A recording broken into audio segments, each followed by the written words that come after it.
नमस्कार, मैं हूं आपके साथ पंकज भार्गव। अंजुमन कमेटी के सेक्रेटरी सरवर चिश्ती की पूरी फाइल आज हम खोलने जा रहे हैं।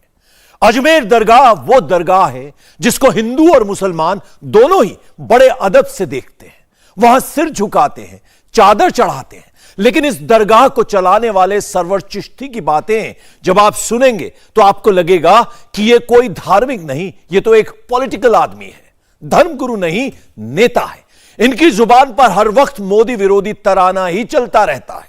सरवर चिश्ती ने जब यह बात कही थी कि वो हिंदुस्तान हिला देंगे, तो हिंदुस्तान हिलाने का उनका प्रोग्राम क्या है? आज जब सरवर चिश्ती पिछले 48 घंटों से सुर्खियों में है, तब से हमने उनके सारे नए पुराने वीडियो खंगाल डाले, उनके बारे में पन्ने पन्ने में लिखी बातें पढ़ डाली। 3 बातें क्लियर हो गई हैं। अजमेर के सरवर चिश्ती का पीएफआई से गहरा रिश्ता तो है, कुछ तो है कि अजमेर दरगाह में पीएफआई के नेता सरवर चिश्ती से मिलने आते हैं और सरवर चिश्ती पीएफआई के मंच पर जाकर एंटी मोदी नारे लगाते हैं। अजमेर की दरगाह के बाहर जो सर तन से जुदा के नारे लगे, उस नारे को लगाने वाला गौहर चिश्ती अभी तक फरार है, पुलिस की गिरफ्त से बाहर है। यह गौहर चिश्ती उन्हीं सरवर चिश्ती का भतीजा है। तो क्या इसके पीछे एक जबरदस्त पॉलिटिकल बैकिंग है? क्या सरवर चिश्ती की लाइन क्लियर है? वो मोदी विरोधी ही है और कांग्रेस के कट्टर समर्थक हैं? इस रिपोर्ट से समझते हैं।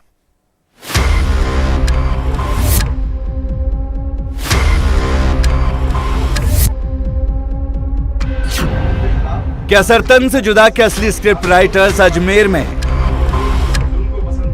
बंद कमरे में पीएफआई के जनरल सेक्रेटरी और अंजुमन कमेटी के सेक्रेटरी सरवर चिश्ती के बीच मुलाकात हुई तो क्या बात हुई? कब कब किस किस लोकेशन पर इनकी मीटिंग, किस चीज को लेकर क्या क्या सेटिंग? सरवर चिश्ती साहब का शुक्रिया अदा करना चाहते हैं कि उन्होंने आज हमें यहाँ पर बुलाया। मोदी के खिलाफ सरवर चिश्ती ने किस से हाथ मिलाया, क्या क्या फैलाया? हर वीडियो में हिंदू मुसलमान कैसे फिट किया, थोड़ी देर में आपको सब बताएंगे। बहुत बड़ा खुलासा करेंगे। कुछ तो गड़बड़ है। तो क्या उदयपुर में कन्हैया लाल का मर्डर अजमेर से आए किसी के ऑर्डर पर ही हुआ? 17 जून को अजमेर के अलग अलग लोकेशन से भीड़ निकली, सबके हाथ में नुपुर शर्मा वाले पोस्टर्स दिखे, जगह जगह मैसेज वायरल कराया गया, भीड़ को बुलाया गया, मोबाइल निकले, बाकायदा लाइव स्ट्रीमिंग की गई। कहने को यह साइलेंट प्रोटेस्ट था, मगर इसे वायलेंट बनाने का पूरा प्लान रेडी था। तो क्या भीड़ के बीचों बीच सरतन से जुदा वाला मास्टरमाइंड मौजूद था? हम आपको उस मास्टरमाइंड का चेहरा भी आगे दिखाएंगे, मगर पहले इसी वीडियो में पीछे से आ रही आवाजें बहुत गौर से सुनिएगा।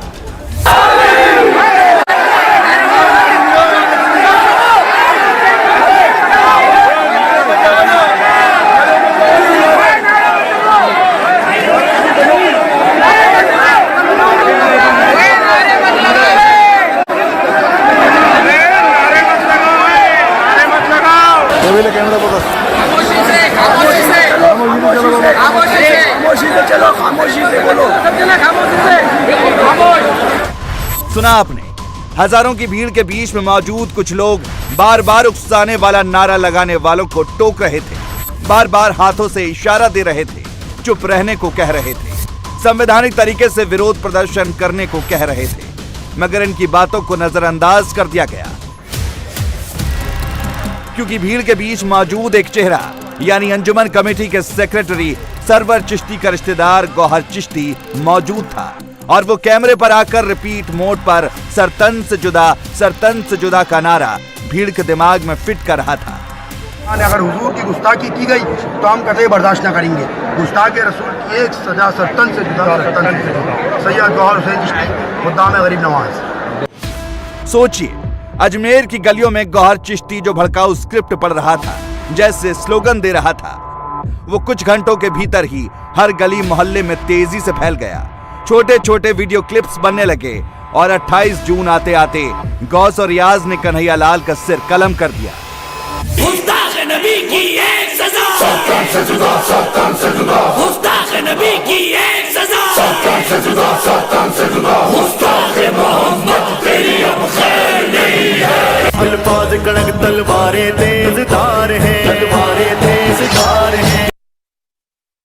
बिस्मिल्लाहिर्रहमानिर्रहीम। सरतन से जुदा की अजमेर वाली थ्योरी में इस चेहरे का बहुत बड़ा रोल दिख रहा है। यानी सरवर चिश्ती ये पीएफआई के मंच पर जाते हैं, बार बार मोदी मोदी करते हैं, कभी बंद कमरे में, कभी बीच सड़क पर मोबाइल वीडियो बनाते हैं। हर वीडियो में एंटी मोदी टैक्स चिपकाते हैं। मोदी ने ये कर दिया, मोदी ने वो कर दिया, मुसलमान खतरे में हैं, कुछ कर गुजरने की जरूरत है जैसे वर्ड फिट करके मोदी विरोधी नैरेटिव फैलाते हैं और मुसलमानों को भड़काते हैं। और ये ऐसा आज से नहीं, लंबे समय से करते आ रहे हैं। देश का प्राइम मिनिस्टर खामोश बैठा है कि अब भी आपकी समझ में नहीं आ रहा है मुसलमानों।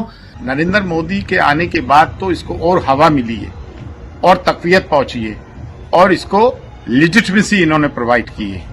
प्राइम मिनिस्टर की, होम मिनिस्टर की, इनकी खामोशी तो हमें समझ में आ रही है। गुजरात 2002 से हम इन लोगों को बहुत अच्छी तरह समझते हैं। जो हुकूमत इस वक्त भारत पे हुकूमत कर रही है, they have literally declared war upon Indian Muslims. Sarwar Chishti क्या क्या कहता है, कैसे कैसे कहता है, क्या क्या समझाता है, मोदी के खिलाफ कौन सी कहानी सुनाता है, आज ये सुनने की जरूरत है। क्योंकि अंजुमन कमेटी का सेक्रेटरी आज जो माहौल बना रहा है वो एक झटके में रेडी नहीं हुआ है। सरवर चिश्ती के दिमाग में एंटी मोदी चिप तो काफी पहले से फिट है। इस वक्त ये भले ही नुपुर शर्मा वाले मुद्दे को बहाना बना रहा है, मगर एंटी मोदी तराना लंबे अरसे से सुना रहा है। चलिए एक एक करके आपको सारे सैंपल्स दिखाते हैं। शुरुआत पॉपुलर फ्रंट ऑफ इंडिया के मंच से करते हैं। यह वीडियो इसी साल फरवरी का है। लोकेशन थी राजस्थान का कोटा। सामने सेव द रिपब्लिक का पोस्टर, पीछे पॉपुलर फ्रंट ऑफ इंडिया का लेटर और माइक पर सरवर चिश्ती। मंच पर यूनिटी मार्च की बातें होनी थी, लेकिन सरवर चिश्ती ने 1 मिनट गवाए बिना एंटी मोदी लाइन लेंथ पकड़ ली। द्वार से मुस्लिम एथनिक क्लींजिंग की बात की गई तो क्या ये कहा गया कि हम देवबंदियों को मारेंगे या बरेलवियों को मारेंगे या अहले हदीस को मारेंगे या दरगाहियों को मारेंगे? उन्होंने कहा मुसलमानों को मारेंगे। मैं उनमें से नहीं हूं आजकल के नाम नया सूफिया में से जो अजीत डोवल, अमित शाह और नरेंद्र मोदी के कॉरिडोर के चक्कर लगाते हैं। मैं उनमें से हूं जो उनको तड़ी पार कहते हैं और मुनाफिक और शोधेबाज कहते हैं। और ये बुज़दिल लोग हैं। ये आरएसएस जब बरतानिया की हुकूमत थी, जिनको ये वीर कह रहे हैं, उन बुज़दिलों को उन्होंने माफीनामे लिख के दिए थे। कुर्बानियों में सब में ज्यादा हक मुसलमानों और सरदारों ने अपने फराइज को अंजाम दिया, हमारे नाम टके हुए हैं। और आज भी सीए एनआरसी के खिलाफ किसी ने बांगे दोहल आवाज उठाई है तो हम मुसलमानों ने संविधान बचाने के लिए और बिलखुसूस हमारे शाहीन बाग की शेरनियों ने, और शाहीन बाग एक सिंबॉलिज्म बन के रह गया। और किसान मूवमेंट में भी अगर संविधान को और इनको ललकारा है इन फासिस्ट फोर्सेस को, तो किसानों ने, जिनमें अक्सरियत में तादाद जाट और सिखों की रही है।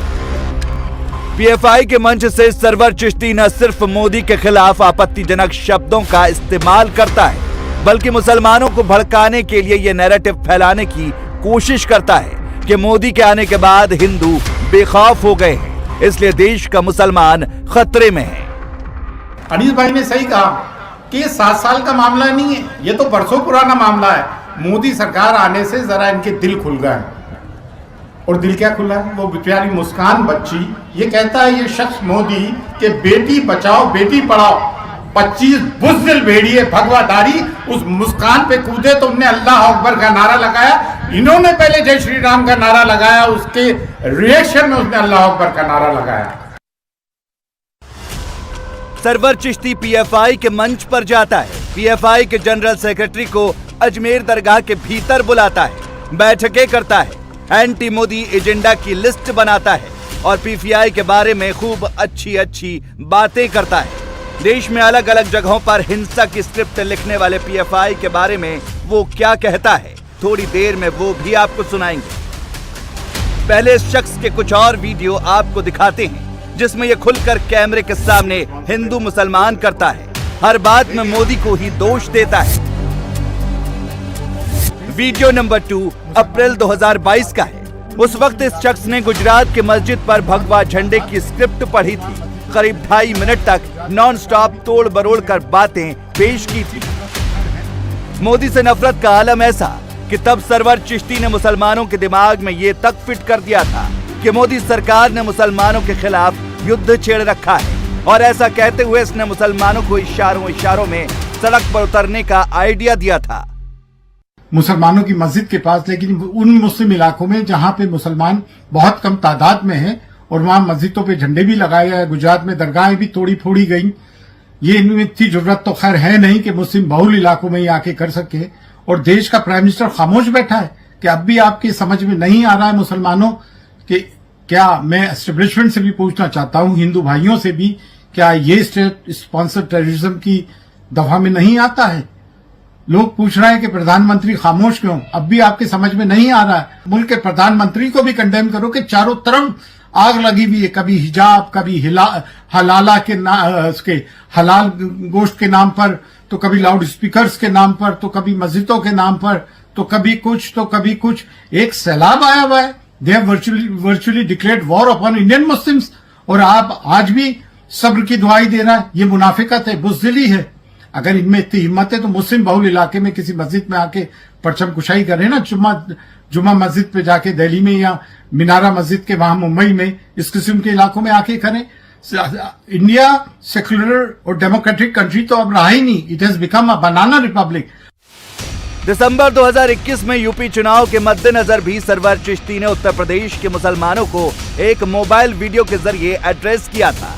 साफ साफ कहा था कि यूपी से मोदी को भगाओ, योगी को हटाओ, बंगाल वाला चमत्कार यूपी में कर दिखाओ। सोचिए ये गेम कितना बड़ा था। इसमें प्लानिंग के साथ मजहब वाला तड़का डाला गया, यूपी के मुस्लिम मोहल्लों में मैसेज पहुंचाया गया और मुसलमानों को ये डर दिखाया गया कि अगर यूपी में सरकार न बदली तो मुसलमानों का जीना मुश्किल हो जाएगा। आप लोग क्या समझते हैं कि अगर मोदी और योगी गवर्नमेंट चली जाएगी तो मुसलमानों के खिलाफ जुल्म और ज्यादती बंद हो जाएगी? इनका जाना तो खैर बेहद जरूरी है, और यूपी में मुसलमानों को अपनी अक्ल का और अपने ईमान का इस्तेमाल करना है। बंगाल के इलेक्शन को नजीर बनाकर ही वोटिंग करनी है, वोटों को बंटने नहीं देना है। ये बहुत क्रूशल इलेक्शन है। लेकिन बीजेपी अपनी जगह रहेगी, वीएचपी, बजरंग दल, शिवसेना, आरएसएस, और इनके दिलों में जो मुसलमानों की तरफ से कदूरत और जहर भर गया है वो दूर नहीं होना। और ये पहले से था, नरेंद्र मोदी इसको लेकर नहीं आया। नरेंद्र मोदी के आने के बाद तो इसको और हवा मिली है और तकवीयत पहुंची है, और इसको लेजिटिमेसी इन्होंने प्रोवाइड की है। दिसंबर 2021 में ही सरवर चिश्ती ने एक और वीडियो बनाया था। इसमें भी उसने मोदी वाला राग अलापा था। तब इस शख्स ने एंटी मोदी स्क्रिप्ट की मदद से यह भ्रम फैलाया था कि बतौर पीएम के राज में डेमोक्रेसी तबाह हो गई, मुसलमानों पर अत्याचार मोदी के इशारों पर हो रहा है। सरवर चिश्ती इस वीडियो में यही नहीं रुका, इसने तो सीधे सीधे मोदी की तुलना हिटलर से कर दी। देखते देखते इन 7.5 साल में हिंदुस्तान का निजामी धर्म हो गया, डेमोक्रेसी का सत्यानाश हो गया, कॉन्स्टिट्यूशन के साथ खिलवाड़ हो गया। जो मुसलमानों के खिलाफ नफरत बोई जा रही है, जेनोसाइड का हुक्म दिया जा रहा है हरिद्वार से, दिल्ली से, आप लोग खामोश क्यों हैं? बताइए, आपकी खामोशी का क्या मतलब है? प्राइम मिनिस्टर की, होम मिनिस्टर की, इनकी खामोशी तो हमें समझ में आ रही है। गुजरात 2002 से हम इन लोगों को बहुत अच्छी तरह समझते हैं। मुस्लिम शासकों ने अपने राजधर्म को निभाया। याद है मिस्टर वाजपेयी ने नरेंद्र मोदी को क्या कहा था गुजरात 2002 के बाद? राजधर्म निभाइए। प्राइम मिनिस्टर ने स्कोर किया था। आप प्राइम मिनिस्टर को आप प्राइम मिनिस्टर मनमोहन सिंह को गोली मारने की बात करते हैं। Father of nation Mahatma Gandhi को आप गालियां बकते हैं। यही पड़ोसी मुल्क पाकिस्तान में कोई कायदे आजम मोहम्मद अली जिन्ना को गाली बक्के पब्लिक के लिए दिखाए तो सही। India is the only country जहां फादर ऑफ नेशन को गालियां बकी जाती है। अगर हम लोग रिएक्ट करेंगे, हमारे बच्चों को यूएपीए एनएसए में बंद कर देते हैं। अगर हमने सीए एनआरसी में अनकॉन्स्टिट्यूशनल एक्ट के खिलाफ आवाज बुलंद करी, जो कि हमारा डेमोक्रेटिक राइट है। और हिंदू भाइयों, आप ये मत समझो कि आप बच जाओगे। जब टोटलिटेरियन स्टेट हो जाता है और एक शख्स डिक्टेटर बन जाता है, तो याद है जूस के साथ जो हिटलर ने किया था वो सबके साथ होगा। दिसंबर 2021 से लेकर अप्रैल 2022 तक सरवर चिश्ती ने मोदी के नाम पर कौन कौन सा एजेंडा चलाया, अभी तक आपने ये देखा। अब आगे का हिस्सा देखिए। सोशल मीडिया पर, यूट्यूब पर, ट्विटर पर इस वक्त भी सरवर चिश्ती के ऐसे दर्जन भर से ज्यादा वीडियो मौजूद हैं जिसमें वो खुल्लम खुल्ला मुसलमानों को मोदी के खिलाफ, हिंदुओं के खिलाफ बहकाता भड़काता दिख रहा है। साफ साफ कह रहा है कि कुछ करो, मुंह में दही जमाए मत बैठो। इसे अनारकी फैलाना नहीं कहेंगे तो क्या कहेंगे? अगर आज इसकी है तो कल हमारी बारी है। इस जबानों में दही जमा के छोड़ना छोड़ दो। जो हुकूमत इस वक्त भारत पे हुकूमत कर रही है, they have literally declared war upon Indian Muslims. आज एस्टेब्लिशमेंट में जो लोग बैठे हैं, बेशक वो शाखाओं में भी ना जाते हो, लेकिन आरएसएस की आइडियोलॉजी से, उनकी विचारधारा से पूरी तरह प्रभावित हो चुके हैं। हमें ये जिहादी, देशद्रोही, आतंकवादी कहते हैं। जिहाद का मतलब ये समझते नहीं है जिहाद किसे कहते हैं। जिस दिन ये हो गया तो बस अल्लाह ही मालिक है, यही कह रहे हैं जिहादी। हम तो जिहाद का नाम भी नहीं लेते। बकौल मंजर भोपाली उस शायर के, उसका एक शेर है कि गैरत जिहाद अपनी जख्म खा के जागेगी। गैरत जिहाद अपनी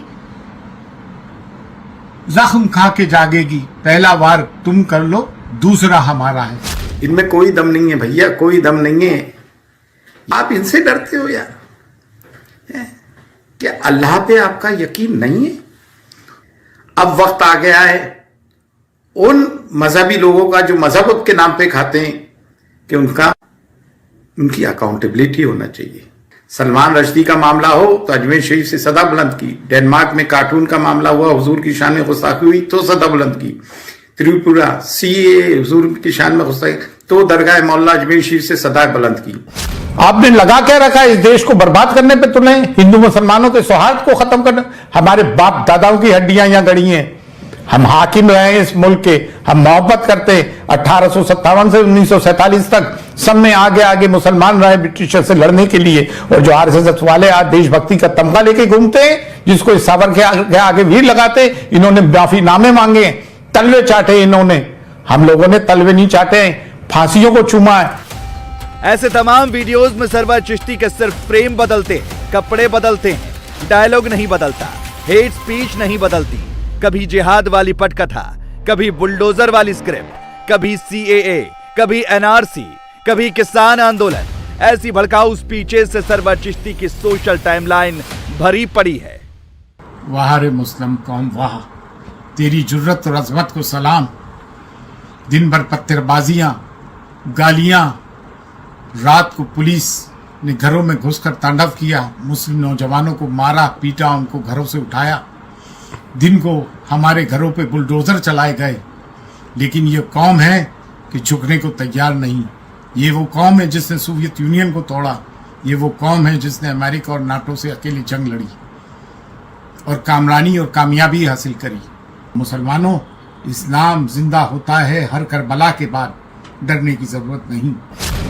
सरफरोशी की तमन्ना अब हमारे दिल में है, देखना है जोर कितना बाजुए कातिल में है।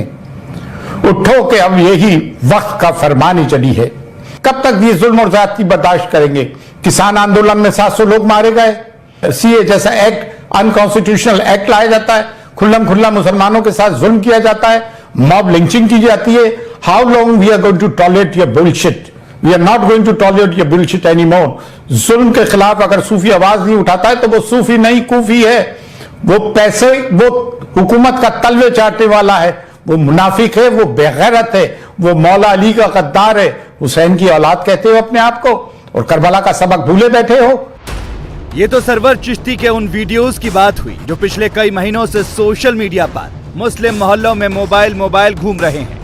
उन्हीं वीडियोस को देखकर, उन्हीं ऑडियोस को सुनकर शहर शहर भीड़ सड़कों पर निकल रही है, सर तन से जुदा के नारे लगा रही है। मगर सरवर चिश्ती की मोदी वाली हेट स्क्रिप्ट अभी खत्म नहीं हुई है। कुछ घंटों पहले ही इसने एक बार फिर वही बात दोहराई है। नुपुर शर्मा के बहाने मोदी पर नया हमला किया है। देश के मौजूदा हालात के लिए मोदी को ही कटघरे में खड़ा कर दिया है और अपना पल्ला झाड़ लिया है। बयान तो ये होना चाहिए कि जिसकी वजह से पूरे देश की व्यवस्था बिगड़ी है, कत्लो गारतगरी हो रही है, नारेबाजियां हो रही है, देश का सुकून गारत है, तो उसमें सब में पहले तो ये होना चाहिए कि नुपुर शर्मा, जिसको उसके सुप्रीम कोर्ट ने जिम्मेदार ठहराया है और पुलिस की नाकामी पे प्रश्न चिन्ह खड़े किए हैं कि रेड कार्पेट वेलकम दिया जा रहा है और अभी तक उसको क्यों नहीं पकड़ा जा रहा है, और उदयपुर किलिंग के लिए भी उसको जिम्मेदार बताया है और उससे कहा कि आकर माफी मांगे, उस पर तो कोई टीवी डिबेट कर नहीं रहा है। और दुनिया की तमाम डेमोक्रेटिक कंट्रीज का ये है कि जो पावर में पार्टी होती है और पार्लियामेंट्री फॉर्म ऑफ डेमोक्रेसी है, parliament prime minister is the head of the government, उनसे कोई ये सवाल नहीं कर रहा है कि आप 8 साल से आप मोदी साहब, वजीर आजम साहब, आपने खामोशी क्यों धारण कर ली है। आप आके बोलें, आप हमसे सवाल करने के बजाय उनसे सवाल करें। और ये सब बातें तो, और मैं जो भी बोलता हूँ डेमोक्रेटिक मेरे राइट्स हैं, कॉन्स्टिट्यूशनल राइट हैं, संविधान के दायरे में रह के बात करता हूँ। सवाल उनसे करें जिन्होंने 8 साल से देश का माहौल खराब करा गया, सवाल उनसे करें। सरवर चिश्ती कहता है कि वो संविधान के दायरे में रहकर बात करता है, अनाप शनाप नहीं बोलता, मगर अब उसकी पोल खुल चुकी है। मोदी के खिलाफ उसके सारे नफरती डायलॉग्स पब्लिक हो चुके हैं। इसमें पीएफआई वाला सॉलिड एंगल है। तभी तो सरवर चिश्ती ना सिर्फ अनीस भाई ऐसे हैं, अनीस भाई वैसे हैं कि रट लगाता है, बल्कि पीएफआई की तारीफ में कसीदे भी पढ़ता है। ऑन कैमरा कहता है कि वो पीएफआई से इसलिए मोहब्बत करता है क्योंकि पीएफआई मोदी से नफरत करता है, आरएसएस और बीजेपी की खिलाफत करता है। पहली चीज तो मैं पीएफआई की तारीफ इस बात से करना चाहूंगा, पीएफआई में मैंने 2-3 खुसूसियत देखी हैं। एक तो यह है कि इसमें शख्सियत को प्रमोट नहीं किया जाता है, मिशन को प्रमोट किया जाता है। ये लोग एजेंडे के लिए लड़ते हैं, किसी के प्रमोशन को नहीं तरजीह देते हैं।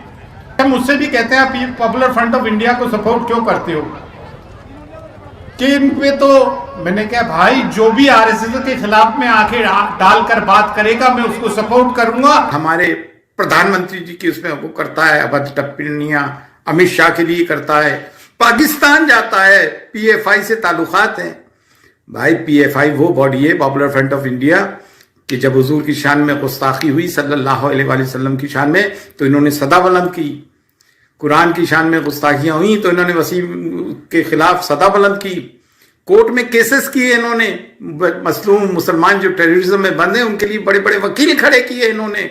ये आदिवासियों के लिए, ये दलितों के लिए, ये क्रिश्चियंस के लिए, ये सिखों के लिए, ये मुसलमानों के लिए बोलते हैं और हम उनकी हिमायत करते हैं, जो कि हमारा फर्ज है। असल में तो हमें बोलना चाहिए, हमें वकला खड़ा करना चाहिए।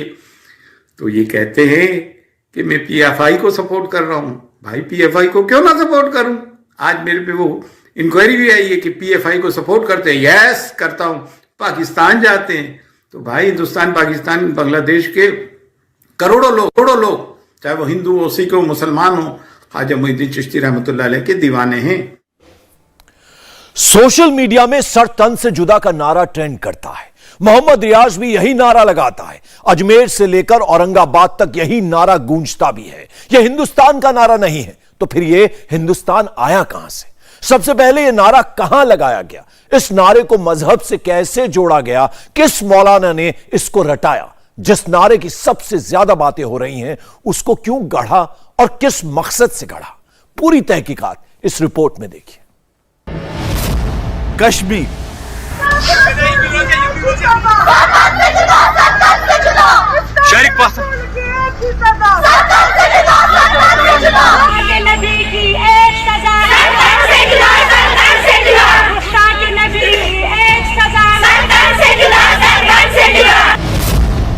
जम्मू ज्यादा कम दर्जे का मुसलमान इतना ईमान रखता है, दुनिया के किसी भी ब्रिगेडियर, किसी भी ताकत गुस्ताखे नबी का सर कलम कर सकता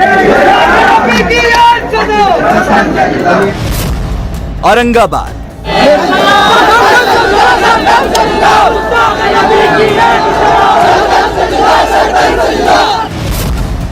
सहारनपुर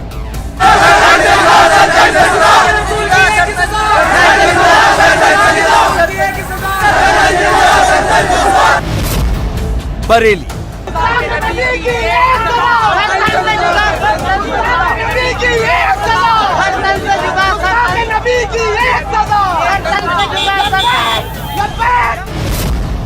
अजमेर गुस्ताख रसूल की एक ही सजा, गुस्ताख रसूल की एक ही सजा। बूंदी अगर एक लफ्ज भी बोला तो याद रख लो जबान काट ली जाएगी, हाथ उठाओगे हाथ काट लिया जाएगा। उदयपुर उदयपुर वालों, गुस्ताख नबी की एक ही सजा, सर से जुदा, दुआ में याद रखना। कश्मीर से लेकर महाराष्ट्र तक, यूपी से लेकर राजस्थान तक सिरतन से जुदा के नारे गूंजे।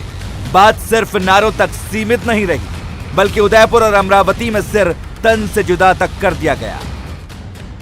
जैसे कन्हैया लाल का सिर तन से जुदा किया गया, अमरावती में जैसे उमेश कोल्हे की गर्दन काटी गई, ऐसे हिंदुस्तान में कभी नहीं हुआ था।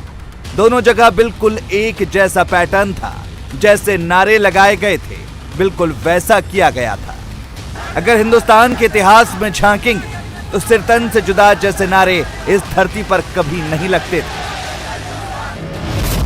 सरतन से जुदा इस्लाम की मजहबी लाइन नहीं है, सरतन से जुदा का जिक्र इस्लामिक किताब में भी नहीं है, सरतन से जुदा इस्लामिक कल्चर का हिस्सा नहीं है। मैं सूफी कारवां का चीफ होने की हैसियत से आप तमाम से गुजारिश करता हूँ कि किसी भी नारे को एंडोर्स न करें, क्योंकि जो नारे इस्लाम और मुसलमानों के साथ जोड़े जा रहे हैं वो मुसलमानों के नारे नहीं, बानिया इस्लाम और इस्लाम के नारे नहीं हैं। तो फिर सरतन से जुदा हिंदुस्तान में आया कहां से? गुस्ताख रसूल की एक सजा, गुस्ताख रसूल की एक सजा, गुस्ताख रसूल की एक सजा। क्यों आज सिरतन से जुदा को मजहब से जोड़ा जा रहा है? कैसे इस नारे ने रियाज की सोच को इतना बदल दिया? ये वीडियो मैं जुमे के दिन बना रहा हूँ माशाल्लाह, और 17 तारीख है। और दूसरा और मैसेज देता हूँ कि इस वीडियो को वायरल करूँगा उस दिन जिस दिन सरकार सल्लल्लाहु अलैहि वसल्लम की शान में जिसने गुस्ताखी करी उसका सर कलम कर दूंगा, उस दिन वायरल हो। गुस्ताख नबी की एक ही सजा, सर तन से जुदा। यही टोन अमरावती में उमेश कोल्हे के कातिलों की भी थी। राजनीतिक पार्टियों के पोस्टर में भी ये जिहादी नारे दिखे थे। अब वो सवाल जो पूरा हिंदुस्तान पूछ रहा है, सरतन से जुदा के नारे कहां से शुरू हुए? सरतन से जुदा को हिंदुस्तान कौन लेकर आया? सरतन से जुदा के नारे से कौन भड़कता है? इसका एक ही जवाब है, पाकिस्तान। यहां से लेकर पूरी दुनिया का काफिर और गुस्ताख और मुनाफिक सुन ले, गुस्ताख रसूल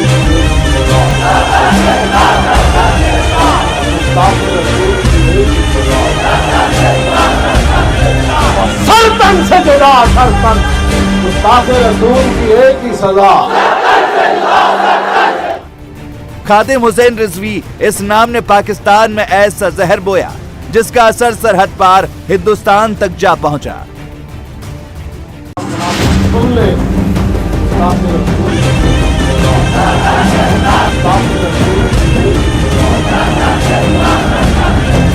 सरतन से जुदा, सरतन गुस्ताख रसूल की एक ही सजा। सरतन से जुदा और लब्बैक या रसूलुल्लाह लब्बैक, इन दोनों ने पाकिस्तान की सोच, सियासत और तकदीर तीनों ही बदल डाली। गुस्ताख रसूल की एक सजा।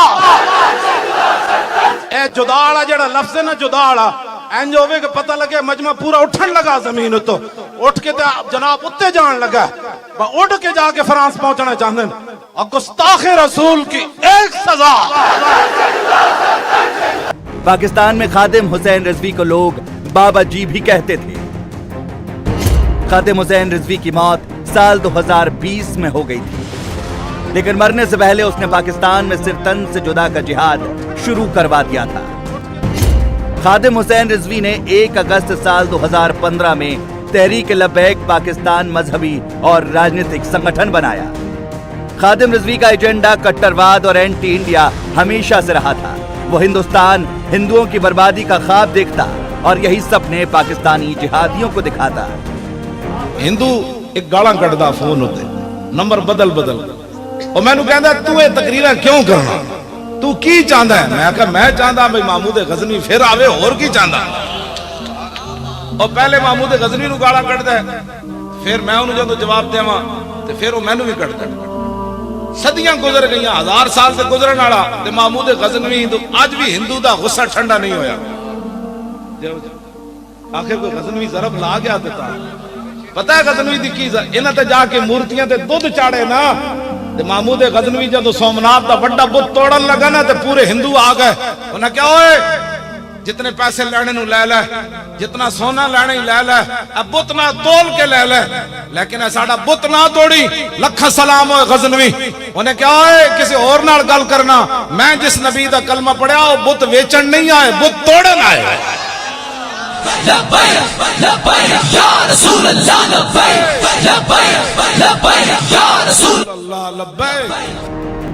पाकिस्तान में जब भी कोई ईश निंदा का केस होता, कोई किसी को कहीं पर मारता, तो खादिम हुसैन रिजवी उसका संगठन तहरीक लब्बैक मारने वाले को हीरो बना देता और मरने वाले को काफिर।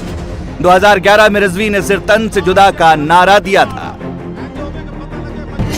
जबकि इस्लामिक कानून कहता है ईश निंदा के आरोपी को सजा सुनाने का हक आम जनता को नहीं है, आरोपी को पक्ष रखने का पूरा हक दिया जाएगा। लेकिन खादिम हुसैन रिजवी ने पाकिस्तान की सियासत में जबरदस्त एंट्री पाने के लिए मजहब का सहारा लिया, अपने हिसाब से तथ्यों को बदल दिया। बुज़दिलों, जो दीन की तर्जुमानी नहीं होती तो फिर ऐसे लोगों को मैदान में लाओ जो दीन की तर्जुमानी कर सके। हुजूर की इज्जत पर बात नहीं कर सकते तुम, और तुम ये बातें लोगों को सिखाते हो फलां को माफ कर दिया, वो हुजूर का अपना हक था माफ किया। उम्मती को हक नहीं बनता कि वो हुजूर की तरफ से खुद मुनसिफ बन के लोगों को माफ करता रहे। ये क़यामत को फैसले होंगे कि रसूलुल्लाह ने किसको माफ। 1947 से जनवरी 2022 तक पाकिस्तान में ईश निंदा के आरोप में 18 महिलाओं और 71 आदमियों को मार दिया गया। 1415 लोगों पर ईश निंदा का आरोप चला। खादिम रिजवी के सिर तन से जुदा नारे के बाद से पाकिस्तान में असहिष्णुता और भी ज्यादा बढ़ी है। 2011 से 2021 के बीच पाकिस्तान में 1287 ईश निंदा के केस हुए। तहरीक लब्बैक ने पाकिस्तानी सड़कों पर भी जमकर हंगामा किया। खादिम हुसैन रिजवी की मौत के बाद उसकी कुर्सी उसके बेटे हाफिज साद हुसैन रिजवी को मिली। साद ने भी अपने पिता की कट्टर जिहादी सोच को आगे बढ़ाना जारी रखा। खून दे के भी लब्बैक, हथकड़ी पा के भी लब्बैक, जेल में जाके भी लब्बैक, बाहर आके भी लब्बैक, ते करें ते ठप्पा ला के भी लब्बैक। लब्बैक लब्बैक लब्बैक या रसूल अल्लाह, लब्बैक लब्बैक लब्बैक या रसूल अल्लाह, लब्बैक लब्बैक लब्बैक या रसूल अल्लाह। पाकिस्तान में मजहबी नेता बनना हो या सियासी लीडर, दोनों ही केस में एंटी इंडिया, एंटी मोदी दिखना बेहद जरूरी है। साथ भी बिल्कुल इसी लाइन पर चला। मोदी और उसके तहरीक लब्बैक ने जिहादियों की बड़ी फौज खड़ी कर दी है। पाकिस्तान में सबसे पहले नुपुर शर्मा के लिए सरतन से जुदा का नारा साद रिजवी ने दिया था। और जमाना बदल सकता है, सूरज और आसमान टूट सकता है, जब तारे टूट सकते हैं, हमारा बयानिया नहीं बदल सकता। हमारा बयानिया गुस्ताख रसूल के बारे में एक है, वो है मन सब्बा नबी जान, मन सब्बा नबी जान। और इस तरह नहीं कि कत्ल कर दो, बाबा जी ने आख्या बढ़ के रख दो, उर्दू में काट के रख दो। पाकिस्तान में जब भी कोई हिंसा होती है तो सिर तन से जुदा के नारे लगते हैं, और अब ये जिहादी नारे भारतीय मुसलमान लगाने लगे हैं, जो सरासर गलत है। मारा गया, वो जो कहा जाता है सर तन से जुदा, बड़े नारे लगते हैं, तो वो चीज हमने होती हुई देखी हिंदुस्तान में। मैं हैरान हूँ कि हिंदुस्तान में ऐसा कैसे। ने इतना अच्छा शेर कहा, किसी ने, क्या वजन है उसमें? आप मुशायरों में जाइए और नारे लगाइए, सर तन से जुदा, सर तन से जुदा। लोग कहेंगे वाह वाह क्या बात की, क्या वजन बैठा है। अरे साहब क्या बात कर दी, क्या है गुस्ताख रसूल की एक ही साथ तन तन।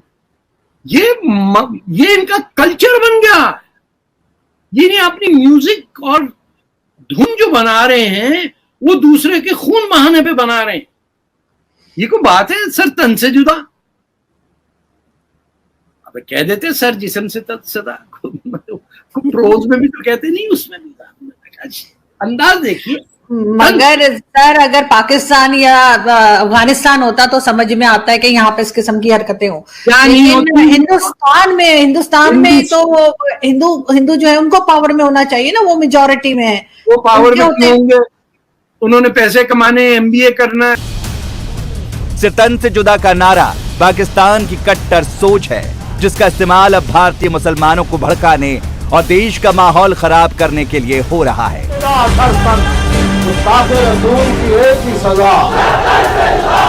पंजाब के सीएम भगवंत मान कल शादी करने जा रहे हैं। उनकी होने वाली पत्नी डॉक्टर गुरप्रीत कौर है।